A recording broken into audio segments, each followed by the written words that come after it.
ಕ್ರಿಸ್ತನಲ್ಲಿ ನನ್ನ ಪ್ರೀತಿಯುಳ್ಳ ದೇವಜನರೇ, ನಿಮ್ಮೆಲ್ಲರಿಗೂ ಪ್ರೈಸ್ ದ ಲಾರ್ಡ್ ಜೀಸಸ್. ಈ ದಿನ ನಾವು ಪ್ರಾರ್ಥನೆಯಲ್ಲಿ ಮನಃಶಾಂತಿಗಾಗಿ ಪ್ರಾರ್ಥನೆ ಮಾಡೋಣ.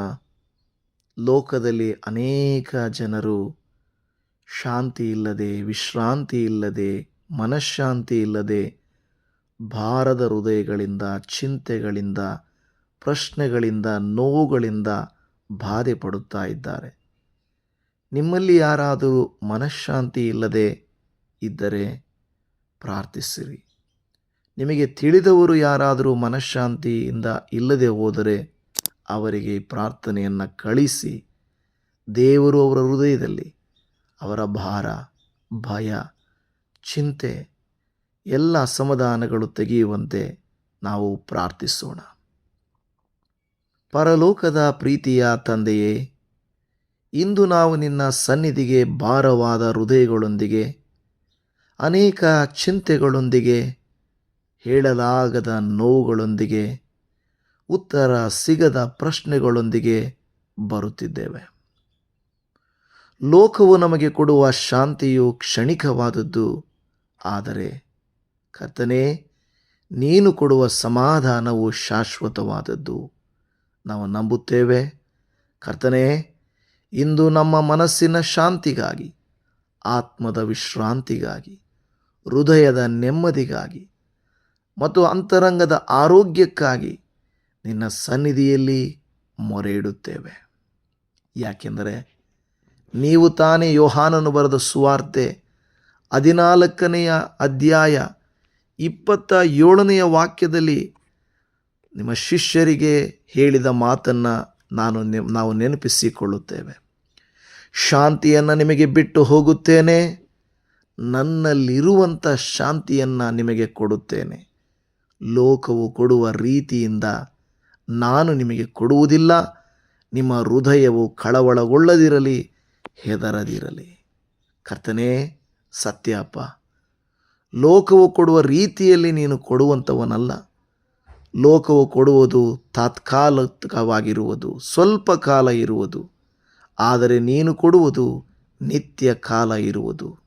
ಕರ್ತನೇ, ಇಂದು ನಿನ್ನ ಸಮಾಧಾನವು ನಮ್ಮ ಹೃದಯಗಳನ್ನು ಆವರಿಸಲಿ. ಕರ್ತನೇ, ನಿನ್ನ ಕೈಗೆ ಪ್ರಾರ್ಥಿಸುತ್ತಿರುವ ಎಲ್ಲರನ್ನು, ಮನಃಶಾಂತಿ ಇಲ್ಲದೆ ಇರುವಂಥ ಭಕ್ತರನ್ನು ಸಮರ್ಪಣೆ ಮಾಡಿ ನಿಮ್ಮ ಕೈಯಲ್ಲಿ ನಾವು ಕೊಡುತ್ತಾ ಇದ್ದೇವೆ. ಕರ್ತನೇ, ಕನಿಕರಿಸು. ನಮ್ಮ ಚಿಂತೆಗಳನ್ನು ನಿಮ್ಮ ಪಾದದ ಅಡಿಯಲ್ಲಿ ಇಡುತ್ತೇವೆ. ಪ್ರೀತಿಯ ಯೇಸುವೆ, ನಮ್ಮಲ್ಲಿ ಅನೇಕರು ಹೊರಗಡೆ ನಾವು ನಗುತ್ತಿದ್ದರೂ ಒಳಗಡೆ ಮುರಿದು ಹೋಗಿದ್ದೇವೆ. ಕೆಲವರು ಕುಟುಂಬದ ಸಮಸ್ಯೆಗಳಿಂದ ಭಾರವಾಗಿದ್ದೇವೆ. ಕೆಲವರು ಸಾಲದ ಒತ್ತಡದಲ್ಲಿ ಬದುಕುತ್ತಿದ್ದೇವೆ. ಕೆಲವರು ಭವಿಷ್ಯದ ಬಗ್ಗೆ ಭಯಪಡುತ್ತಿದ್ದೇವೆ. ಕೆಲವರು ನಮ್ಮ ಮಕ್ಕಳ ಬಗ್ಗೆ ಕಳವಳದಲ್ಲಿದ್ದೇವೆ. ಕೆಲವರು ಆರೋಗ್ಯದ ಸಮಸ್ಯೆಗಳಿಂದ ನಾವು ಬಾಧೆ ಪಡುತ್ತಾ ಇದ್ದೇವೆ. ನೀನು ತಾನೇ ಕರುಣೆಯುಳ್ಳ ದೇವರು. ನಿರೀಕ್ಷಿಸಿದ ಉತ್ತರಗಳು ಸಿಗದೇ ಇದ್ದಾಗ ನಿರಾಶರಾಗುತ್ತಿದ್ದೇವೆ. ಅದಕ್ಕಾಗಿ ನಾವು ಪ್ರಾರ್ಥಿಸುತ್ತೇವೆ. ಯೇಸುವೇ, ನೀವು ಕರುಣಿಸಿರಿ, ಅನುಗ್ರಹಿಸಿರಿ. ಕರ್ತನೇ, ನಿನಗೆ ಸ್ತೋತ್ರ. ಹೌದಪ್ಪ, ನಿನ್ನ ವಾಕ್ಯವು ನಮಗೆ ಮೊದಲ ಪೇತ್ರ 5ನೇ ಅಧ್ಯಾಯದಲ್ಲಿ 7ನೇ ವಚನದಲ್ಲಿ ನಿನ್ನ ವಾಕ್ಯದ ಮೂಲಕ ನಮ್ಮನ್ನು ಧೈರ್ಯಪಡಿಸಿ, ನಿಮ್ಮ ಚಿಂತೆಯನ್ನೆಲ್ಲ ನನ್ನ ಮೇಲೆ ಹಾಕಿರಿ, ನಾನು ನಿಮಗೋಸ್ಕರವಾಗಿ ಚಿಂತಿಸುತ್ತೇನೆ ಎಂದು ಹೇಳಿದ ದೇವರು ನೀವಲ್ಲವೇ? ಅಪ್ಪ, ನಮ್ಮ ಹೃದಯದ ಭಾರವನ್ನು ತೆಗೆದುಹಾಕು. ಅಪ್ಪ, ನಾವು ಈ ಸಮಯದಲ್ಲಿ ಮುರಿದ ಮನಸ್ಸನ್ನು ಗುಣಪಡಿಸು ಎಂದು ಪ್ರಾರ್ಥಿಸ್ತೇವಪ್ಪ. ಹೌದು ದೇವರೇ, ಹಲವರು ದೇಹದ ನೋವಿಗಿಂತ ಹೆಚ್ಚಾಗಿ ಮನಸ್ಸಿನಲ್ಲಿ ನೋವಿನಿಂದ ಬಳಲುತ್ತಿದ್ದಾರೆ. ವರ್ಷಗಳ ಹಿಂದೆ, ಅನೇಕ ದಿನಗಳ ಹಿಂದೆ ಯಾರೋ ಹೇಳಿದ ಮಾತು ಇನ್ನೂ ನೋವು ಕೊಡ್ತಾ ಇದೆ. ಯಾರೋ ಮಾಡಿದ ದ್ರೋಹ ಇನ್ನೂ ನಮಗೆ ಗಾಯವಾಗಿ ಆರದೆ ಹೋಗಿದೆ. ಯಾರೋ ಬಿಟ್ಟು ಹೋದ ನೆನಪು ಇನ್ನೂ ನಮಗೆ ಕಣ್ಣೀರು ತರಿಸ್ತಾ ಇದೆ. ಯಾರೋ ಸತ್ತ ನೋವು ಇನ್ನೂ ನಮ್ಮ ಹೃದಯಗಳನ್ನು ಕಾಡುತ್ತಾ ಇದೆ. ಅಪ್ಪ, ಪ್ರೀತಿಯ ತಂದೆಯೇ, ಕೀರ್ತನೆ 147 3ನೇ ವಾಕ್ಯದಲ್ಲಿ ಅಲ್ಲಿ ನೀವು ನಮಗೆ ಹೇಳಿದ ಪ್ರಕಾರವಾಗಿ ಮುರಿದ ಮನಸ್ಸುಳ್ಳವರನ್ನು ವಾಸಿ ಮಾಡುತ್ತಿ, ಅವರ ಗಾಯಗಳನ್ನು ಕಟ್ಟುತ್ತೇನೆ ಎಂದು ಹೇಳಿದ ದೇವರೇ, ನಿಮಗೆ ಸ್ತೋತ್ರ ಅಪ್ಪ. ಇವತ್ತು ಎಷ್ಟೋ ಜನರ ಮನಸ್ಸು ಮುರಿದೋಗಿದೆಯಪ್ಪ. ಗಂಡ ಅಂದ ಮಾತು, ಹೆಂಡತಿ ಅಂದ ಮಾತು, ಮಕ್ಕಳ ನಡವಳಿಕೆ, ಮನೆಯವರ ನಡವಳಿಕೆ, ಕೆಲಸದ ಥರ ಒತ್ತಡ, ಅವರು ಆಡಿದ ಮಾತು, ಮಾಡಿದ ಕೃತ್ಯ ನಮ್ಮ ಮನಸ್ಸುಗಳನ್ನು ಮುರಿದು ಬಿಟ್ಟಿದೆ ಅಪ್ಪ. ಅಂಥ ಗಾಯಗಳನ್ನು ಕಟ್ಟು ಯೇಸುವಿನ ನಾಮದಲ್ಲಿ. ನಮ್ಮ ಮುರಿದ ಮನಸ್ಸನ್ನು ಸ್ವಸ್ಥಪಡಿಸು. ಅಳುವ ಆತ್ಮಗಳಿಗೆ ಸಾಂತ್ವನ ನೀಡಪ್ಪ. ಗಾಯಗೊಂಡ ನೆನಪುಗಳಿಗೆ ನಿನ್ನ ಎಣ್ಣೆಯನ್ನು ಸುರಿಸು. ಓ ಕರ್ತನೇ, ನಿನಗೆ ಸ್ತೋತ್ರ. ದೇವರ ಸನ್ನಿಧಿಯಲ್ಲಿ ವಿಶ್ರಾಂತಿಗಾಗಿ ನಾವು ಪ್ರಾರ್ಥಿಸ್ತೇವಪ್ಪ. ನಿನ್ನ ಸನ್ನಿಧಿಯಲ್ಲಿ ವಿಶ್ರಾಂತಿಗಾಗಿ ಪ್ರಾರ್ಥಿಸ್ತೇವೆ. ನೀವು ತಾನೇ ಅಪ್ಪ ಮತ್ತಾಯ 11:28 ಎಲೇ ಕಷ್ಟಪಡುವವರೇ, ಹೊರೆ ಹೊತ್ತವರೇ, ನೀವೆಲ್ಲರೂ ನನ್ನ ಬಳಿಗೆ ಬನ್ನಿರಿ, ನಾನು ನಿಮಗೆ ವಿಶ್ರಾಂತಿಯನ್ನು ಕೊಡುವೆನು ಎಂದು ಹೇಳಿದ್ದೀರಲ್ಲಪ್ಪ. ಕರ್ತನೇ, ಇಂದು ನಾವು ನಿನ್ನ ಬಳಿಗೆ ಬರುತ್ತಿದ್ದೇವೆ.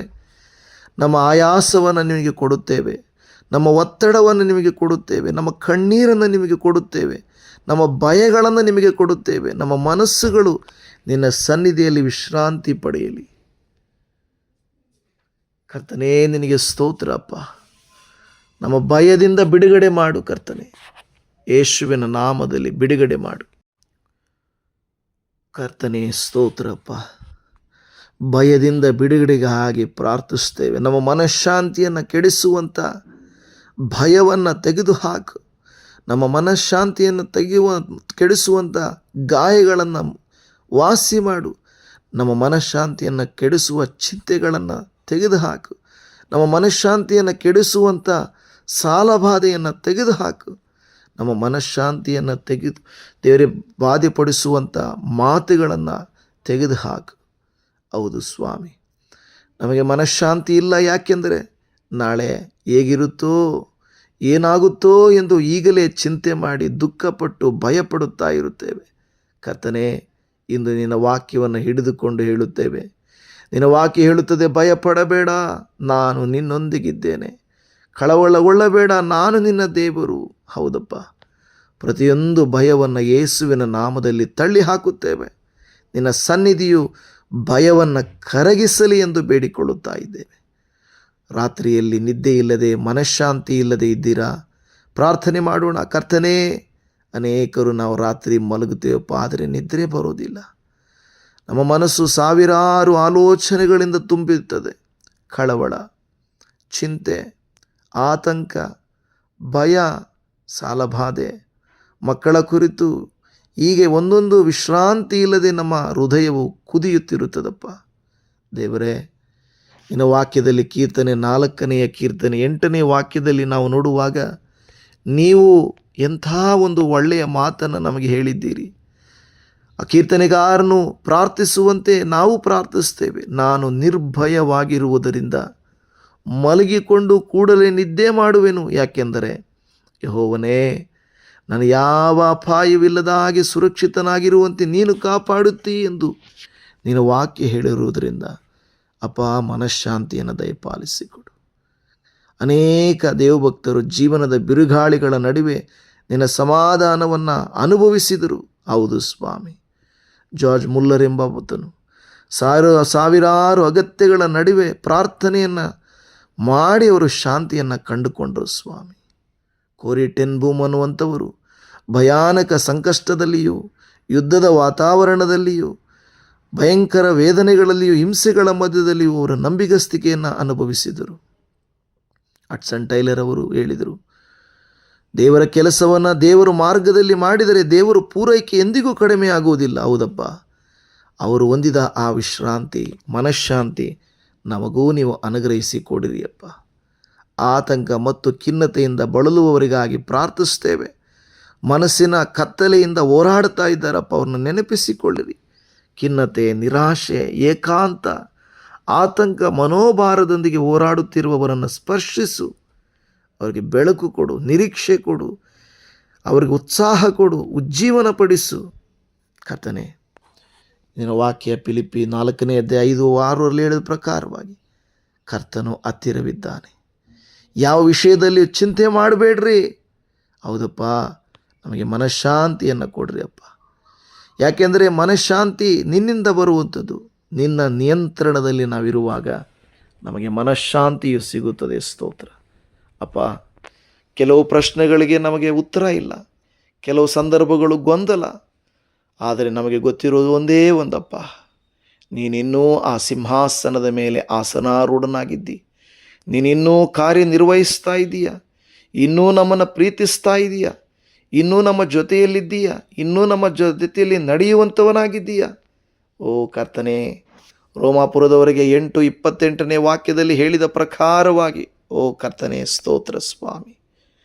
ನಿನ್ನ ಮಾತಿನಲ್ಲಿ ನಮಗೆ ಧೈರ್ಯ ಕೊಟ್ಟು, ಇದಲ್ಲದೆ ದೇವರ ಸಂಕಲ್ಪದ ಮೇರೆಗೆ ಕರೆಯಲ್ಪಟ್ಟು ಆತನನ್ನು ಪ್ರೀತಿಸುವವರ ಹಿತಕ್ಕಾಗಿ ಎಲ್ಲ ಕಾರ್ಯಗಳು ಅನುಕೂಲವಾಗುತ್ತವೆ. ಹೌದಪ್ಪ, ಅನುಕೂಲವಾಗುತ್ತವೆ. ಆದರೆ ಅಲ್ಲಿಯವರೆಗೂ ನಾವು ಮನಃಶಾಂತಿಯಿಂದಿರುವುದಕ್ಕೆ ನಮಗೆ ಸಹಾಯ ಮಾಡಿಕೊಡ್ರಿ ಸ್ವಾಮಿ. ನಮ್ಮ ಮನಃಶಾಂತಿಯನ್ನು ಕಳೆಯಬೇಕೆಂದು ಲೋಕವು, ದುಷ್ಟನು, ಲೋಕಾಧಿಪತಿಯು, ಪರಿಸ್ಥಿತಿಗಳು, ಹಣಕಾಸುಗಳು, ಅನಾರೋಗ್ಯಗಳು, ಸ್ನೇಹಿತರು, ಸಂಬಂಧಿಕರು, ಜೊತೆಗಾರರು, ಜೊತೆಯಲ್ಲಿ ಕೆಲಸ ಮಾಡೋರು ಕೆಡಿಸ್ಬೇಕಂತ ಕಾಯ್ತಾ ಇರ್ತಾರೆ. ನಾವು ವಿಶ್ರಾಂತಿ ಇರಬಾರ್ದು, ಮನಃಶಾಂತಿಯಿಂದಿರಬಾರ್ದು, ಸಮಾಧಾನದಿಂದಿರಬಾರ್ದು ಅಂತ ಅನೇಕರು ಕೋರಿಕೊಳ್ಳುತ್ತಾರೆ. ಆದರೆ ಅಪ್ಪ, ನಮ್ಮ ಕುಟುಂಬದಲ್ಲಿ ಮನಃಶಾಂತಿಯನ್ನು ಕೊಡು ದೇವರೇ. ಒಡೆದ ಕುಟುಂಬಗಳಲ್ಲಿ ಶಾಂತಿಯನ್ನು ಕೊಡು. ಗಂಡ ಹೆಂಡತಿಯರ ಮಧ್ಯೆ ಪ್ರೀತಿ ಹೆಚ್ಚಿಸು. ತಂದೆ ತಾಯಿಗಳ ಮಕ್ಕಳ ಸಮಾಧಾನ ಏರ್ಪಡಿಸು. ಸಹೋದರ ಸಹೋದರಿಯರ ನಡುವೆ ಕ್ಷಮೆ ಇರಲಿ. ಮನೆಗಳಲ್ಲಿ ಜಗಳಗಳಿಲ್ಲದೇ ಇರಲಿ. ಓ ನಿನ್ನ ಸನ್ನಿಧಿಯು ಸಮ್ಮುಖದಲ್ಲಿ ಸಮಾಧಾನದ ನಿಲಯಗಳಾಗಿರಲಿ, ನಿರ್ಭಯದ ನಿಲಯಗಳಾಗಿರಲಿ. ಯೇಸುವಿನ ನಾಮದಲ್ಲಿ ನಿನ್ನ ಸಮಾಧಾನವನ್ನು ತುಂಬು. ನಮ್ಮ ಪ್ರತಿಯೊಂದು ಹೃದಯದ ಕೊರತೆಯನ್ನು ತೆಗೆದುಬಿಡು. ಭಯದಲ್ಲಿ ಧೈರ್ಯವನ್ನು, ಆತಂಕದಲ್ಲಿ ಸಮಾಧಾನವನ್ನು, ಗೊಂದಲದಲ್ಲಿ ಸ್ಪಷ್ಟತೆಯನ್ನು, ನೋವಿನಲ್ಲಿ ಗುಣಪಡಿಸುವ ಸ್ಪರ್ಶವನ್ನು ನೀವು ಅನುಗ್ರಹಿಸಿಕೊಡಿದೆಯಪ್ಪ. ಫಿಲಿಪ್ಪಿ 4:7 ವಾಕ್ಯದಲ್ಲಿ ನೀವು ನಮಗೆ ನೆನಪಿಸಿದ ಹಾಗೆ, ಆಗ ಎಲ್ಲ ಗ್ರಹಿಕೆಯನ್ನು ಮೀರುವ ದೇವ ಶಾಂತಿಯು ನಿಮ್ಮ ಹೃದಯಗಳನ್ನು, ಯೋಚನೆಗಳನ್ನು ಕ್ರಿಸ್ತ ಯೇಸುವಿನಲ್ಲಿ ಕಾಯುವುದು. ಕರ್ತನೇ ಸ್ತೋತ್ರ. ನಾವು ನಂಬಿ ಈ ಮಾತು ಹೇಳುತ್ತೇವಪ್ಪ, ನನ್ನ ಮನಸ್ಸು ದೇವರ ಕೈಯಲ್ಲಿದೆ, ಮನಃಶಾಂತಿಯಿಂದಿರು. ನನ್ನ ಭವಿಷ್ಯ ದೇವರ ಕೈಯಲ್ಲಿದೆ, ಮನಃಶಾಂತಿಯಿಂದಿರು. ನನ್ನ ಕುಟುಂಬ ದೇವರ ಕೈಯಲ್ಲಿದೆ, ಮನಃಶಾಂತಿಯಿಂದಿರು. ನನ್ನ ಚಿಂತೆಗಳು ದೇವರ ಪಾದದಲ್ಲಿರುವೆ, ಮನಃಶಾಂತಿಯಿಂದಿರು. ನಾನು ಒಬ್ಬಂಟಿಯಲ್ಲ, ಮನಃಶಾಂತಿಯಿಂದಿರು. ದೇವರು ನನ್ನೊಂದಿಗಿದ್ದಾನೆ, ಮನಃಶಾಂತಿಯಿಂದಿರು. ದೇವರು ನನ್ನ ನಡೆಸ್ತಾನೆ, ಮನಃಶಾಂತಿಯಿಂದಿರು. ದೇವರು ನಮಗೆ ಮನಃಶಾಂತಿಯನ್ನು ಕೊಡುತ್ತಾನೆ, ಮನಃಶಾಂತಿಯಿಂದಿರು. ಅಪ್ಪ, ನಮ್ಮ ಹೃದಯಗಳನ್ನು ನಿನಗೆ ಸಮರ್ಪಿಸ್ತೇವೆ, ನಮ್ಮ ಭಯಗಳನ್ನು ನಿನಗೆ ಒಪ್ಪಿಸ್ತೇವೆ, ನಮ್ಮ ನಾಳೆಯ ಚಿಂತೆಗಳನ್ನು ನಿನ್ನ ಕೈಗಳಿಗೆ ಕೊಡುತ್ತೇವೆ, ನಮ್ಮ ಕಣ್ಣೀರನ್ನು ನಿನ್ನ ಪಾದಗಳಲ್ಲಿ ಕೊಡುತ್ತಾ ಇದ್ದೇವೆ. ನಿನ್ನ ಸನ್ನಿಧಿಯೇ ನಮಗೆ ಆಶ್ರಯ, ನಿನ್ನ ಪ್ರೀತಿಯೇ ನಮಗೆ ಸುರಕ್ಷತೆ, ನಿನ್ನ ಸಮಾಧಾನವೇ ನಮ್ಮ ಬಲ. ಸ್ಥಿರ ಮನಸ್ಸನ್ನು ನಮಗೆ ಅನುಗ್ರಹಿಸಿಕೊಡು. ನಿನ್ನಲ್ಲಿ ಭರವಸೆ ಇಡುವುದಕ್ಕೆ ಕೃಪೆಯನ್ನು ತೋರಿಸು. ಕರ್ತನೆ, ನನ್ನ ಮನಸ್ಸಿಗೆ ಶಾಂತಿ ಕೊಡಪ್ಪ, ನನ್ನ ಹೃದಯಕ್ಕೆ ವಿಶ್ರಾಂತಿ ಕೊಡಪ್ಪ, ನನ್ನ ಆತ್ಮಕ್ಕೆ ಸಮಾಧಾನ ಕೊಡಪ್ಪ. ನಿನ್ನ ಸನ್ನಿಧಿಯಲ್ಲಿ ನಾನು ಸುರಕ್ಷಿತವಾಗಿರುವಂತೆ ಕೃಪೆಯನ್ನು ತೋರಿಸಪ್ಪ ಎಂದು ಬೇಡಿಕೊಳ್ಳುತ್ತಾ ಇದ್ದೇವೆ. ಅಪ್ಪ, ಯಾರೆಲ್ಲ ಇವತ್ತು ತಮ್ಮನ್ನೇ ಒಪ್ಪಿಸಿಕೊಟ್ಟು ಮನಃಶಾಂತಿಗಾಗಿ ಕೇಳಿಕೊಳ್ಳುತ್ತಾ ಇದ್ದಾರೋ, ಓ ದೇವರೇ, ನಿನಗೆ ಸ್ತೋತ್ರ. ನೀನು ಅವರಿಗೆ ಬೇಕಾಗಿರುವಂಥ ಮನಃಶಾಂತಿಯನ್ನು ಅನುಗ್ರಹಿಸಿ ಕೊಡು ಎಂದು ಬೇಡಿಕೊಳ್ಳುತ್ತಾ ಇದ್ದೇವೆ. ಕರ್ತನೇ, ನಿನಗೆ ಸ್ತೋತ್ರ. ಕರ್ತನೇ, ನಿನಗೆ ಸ್ತೋತ್ರ. ಓ ಯೇಸುವೇ, ನಿನಗೆ ಸ್ತೋತ್ರ. ಹಾಲೆಲೂಯ, ಸ್ತೋತ್ರ ಕರ್ತನೇ. ನಿನ್ನ ನಾಮಕ್ಕೆ ಸ್ತೋತ್ರ ಮಾಡುತ್ತೇವೆ. ನಮ್ಮನ್ನೇ ಒಪ್ಪಿಸಿಕೊಡುತ್ತಾ ಇದ್ದೇವೆ. ಪ್ರತಿಯೊಬ್ಬರ ಮನಸ್ಸುಗಳು ಆಳವಾಗಿ ನಿನ್ನ ನಾಮ ಮಹತ್ವವನ್ನು ಕಾಣಲಿ ದೇವರೇ. ನಿನ್ನ ಪ್ರಸನ್ನತೆಯನ್ನು ಅನುಭವಿಸಲಿ ಕರ್ತನೆ. ಎಲ್ಲ ಶಾಂತಿಯನ್ನು ನೀವು ತೆಗೀರಪ್ಪ. ಗುಣಪಡಿಸುವಾತನೇ ನಿಮಗೆ ಸ್ತೋತ್ರ. ಧೈರ್ಯವನ್ನು ಕೊಡುವಾತನೇ ನಿನಗೆ ಸ್ತೋತ್ರ. ಈ ದಿನ ನಮಗೆ ವಿಶ್ರಾಂತಿಯನ್ನು ಅನುಗ್ರಹಿಸಿ ಮನಃಶಾಂತಿಯನ್ನು ಕೊಡಪ್ಪ. ಭಾರದ ಹೃದಯಗಳನ್ನು ತೆಗೀರಪ್ಪ, ಚಿಂತೆಗಳನ್ನು ತೆಗೀರಿಯಪ್ಪ. ಲೋಕವು ಕೊಡುವ ಶಾಂತಿ ನಮಗೆ ಬೇಡ. ಲೋಕವು ಹೇಳಬಹುದು, ಕಮಾನ್ ಬನ್ನಿರಿ, ನಿಮಗೆ ಇಲ್ಲಿ ವಿಶ್ರಾಂತಿ, ಅಲ್ಲಿ ಶಾಂತಿ, ಅಲ್ಲಿ ಇದು, ಅಲ್ಲಿದೆ ಅಂತ. ಓ ದೇವರೇ, ನಿಮ್ಮಲ್ಲಿಯೇ ಹೊರತು ನಮಗೆ ಬೇರೆ ಎಲ್ಲಿಯೂ ಮನಃಶಾಂತಿ, ವಿಶ್ರಾಂತಿ ಇಲ್ಲಪ್ಪ. ಈ ಪ್ರಾರ್ಥನೆ ಮಾಡಿದ ಮೇಲೆ, ಈ ಮಾತುಗಳನ್ನು ನಾವು ನೆನಪಿಸಿಕೊಂಡ ಮೇಲೆ, ನೀವು ನಿಮ್ಮ ಶಿಷ್ಯರುಗಳಿಗೆ ಕೊಟ್ಟಂಥ ಮನಃಶಾಂತಿಯನ್ನು ನಮಗೂ ಕೊಡಿರಿ ಅಪ್ಪ. ದೇವರೇ, ಒತ್ತಡದಲ್ಲಿದ್ದೇವೆ. ಸಾಲದ ಒತ್ತಡ, ಕುಟುಂಬದ ಒತ್ತಡ, ಭವಿಷ್ಯದ ಒತ್ತಡ, ಮಕ್ಕಳ ಬಗ್ಗೆ ಒತ್ತಡ, ಆರೋಗ್ಯದ ಬಗ್ಗೆ ಒತ್ತಡ, ನಾವು ನಿರೀಕ್ಷಿಸಿದ್ದು ನೆರವೇರ್ತಾ ಇಲ್ಲ ಅಂತ ನಿರಾಶೆ ಆಗ್ತಾ ಇದ್ದೀವಿ. ಆ ಒತ್ತಡ, ಓ ಕರ್ತನೇ, ಎಲ್ಲ ಒತ್ತಡಗಳನ್ನು ತೆಗೆದು ಬಿಡು ಕರ್ತನೇ.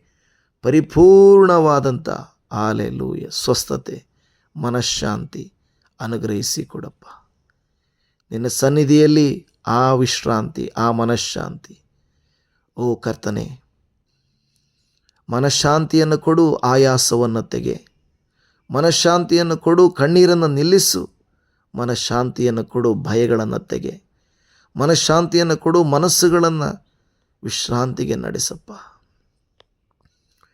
ನಿನ್ನ ವಾಕ್ಯವು ನಮ್ಮ ಹೃದಯವನ್ನು ಅಗಲಿ ಹೋಗದೇ ಇರಲಿ. ನಿನ್ನ ನಾಮ ಮಹತ್ವಕ್ಕುಂಟಾಗಲಿ. ಈ ದಿನ ಪ್ರಾರ್ಥಿಸಿದ ಪ್ರತಿ ದೇವಭಕ್ತರ ಜೀವಿತದಲ್ಲಿ ನೀವು ತಾನೇ ಮನಃಶಾಂತಿಯನ್ನು ಕೊಟ್ಟು, ವೈಯಕ್ತಿಕವಾಗಿಯೂ, ಕುಟುಂಬದಲ್ಲಿಯೂ, ಸಮಾಜದಲ್ಲಿಯೂ, ಸಭೆಯಲ್ಲಿಯೂ ನಮಗೆ ಮನಃಶಾಂತಿಯನ್ನು ದಯಪಾಲಿಸಿ ಕೊಡಿರಿ ಎಂದು ಬೇಡುತ್ತಾ ಇದ್ದೇವೆ. ನಮ್ಮ ಮೊರೆಯನ್ನು ಆಲಿಸಿದ ಕರ್ತನೇ, ನಿನಗೆ ಕೋಟಿ ಕೋಟಿ ವಂದನೆಗಳು. ಸರ್ವ ಸ್ತುತಿ, ಘನ, ಮಾನ, ಮಹಿಮೆಗಳು ನಿನಗೆ ಸಲ್ಲಿಸುತ್ತಾ, ಮನಃಶಾಂತಿಗೆ ಮೂಲನೂ, ಮನಃಶಾಂತಿಯನ್ನು ಒದಗಿಸುವಾತನು, ಕೇಳಿದವರಿಗೆ ಕೊಡುವಾತನು, ಬೇಡಿದವರಿಗೆ ಕರುಣಿಸುವಾತನೂ ಆಗಿರುವಂಥ ನಮ್ಮ ಶಾಂತಿದಾಯಕನಾದಂಥ ಯೇಸು ಕ್ರಿಸ್ತನ ಪ್ರೀತಿಯುಳ್ಳ ಮಧುರವಾದ ನಾಮದಲ್ಲಿ ಬೇಡಿದ್ದೇವೆ ಕರ್ತನೆ. ಆಮೇನ್, ಆಮೇನ್, ಆಮೇನ್. ನನ್ನ ಪ್ರಿಯ ದೇವಜನರೇ, ಈ ಪ್ರಾರ್ಥನೆಯನ್ನು ಮಾಡಿದ ಮೇಲೆ ನಂಬಿರಿ, ದೇವ ಶಾಂತಿಯು ನಿಮ್ಮೊಟ್ಟಿಗೆ ಸೇರಿ ಬರುವುದು. ನಿಮ್ಮೆಲ್ಲರಿಗೂ shalom. Praise the Lord Jesus. God bless you. ಇನ್ನಷ್ಟು ಈ ಥರದ ವಿಡಿಯೋಗಳಿಗಾಗಿ ನೀವು ದಯಮಾಡಿ ಚಾನಲ್ನ ಸಬ್ಸ್ಕ್ರೈಬ್ ಮಾಡಿಕೊಳ್ಳಿ, ಉತ್ತೇಜಿಸಿರಿ, ಈ ಸೇವೆಗಾಗಿ ಪ್ರಾರ್ಥಿಸಿರಿ. ನಾವು ನಿಮಗಾಗಿ ಪ್ರಾರ್ಥಿಸುತ್ತೇವೆ. ಆಮೇನ್.